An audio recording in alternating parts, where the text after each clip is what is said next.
The Fatberg is back, on television at least. This major phenomena of human excess is kind of a gross sight, and a new series on BBC is exploring that. So it's called, and this is a really over-the-top title, Fatberg Autopsy, Secrets of the Sewers. You gotta say that in a dialect, though. Fatberg Autopsy, Secrets of the Sewers. Love it. After the royal wedding on BBC4. That would suck. So in this, they are looking at the South Bank Fatberg. To describe what a fatberg is, I think a lot of you know, I am very fascinated by it because it's so disgusting.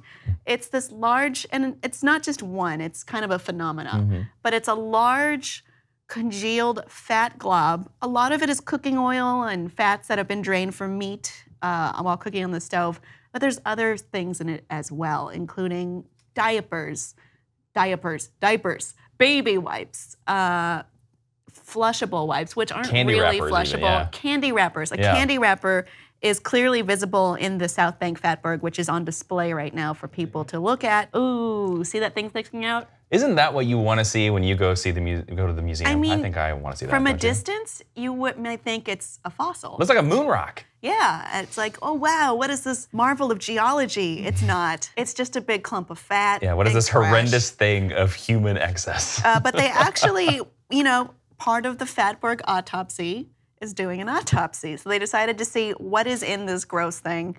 And they put it in different trays, illuminated by light. Scientists at Cambridge and University of York did a mass spectrometry analysis on a wedge that weighed 5 metric tons. So that's a very large sample.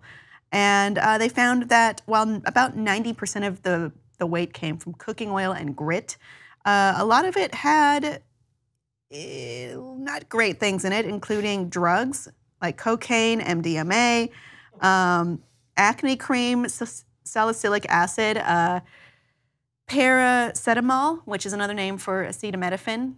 What's in Tylenol, I guess, is a brand name for it. A lot of drugs banned by anti-doping agencies, including ostarine and horderine, and some dangerous bacteria, including Listeria and E. coli.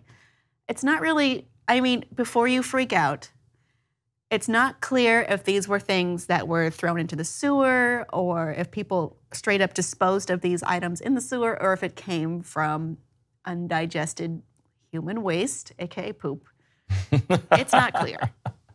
It could, it's the sewers. It could be either way. Yeah, and I saw that there is a University of York's researcher who said that to not take all the excessive amounts of drugs and everything as representative of all of London. Not to take, the thing you shouldn't take away from the story is that London is full of drugs. London is disgusting? London is disgusting. That's not the takeaway from this story. It's more just, I guess it's surprising that there's so much of it. Yeah.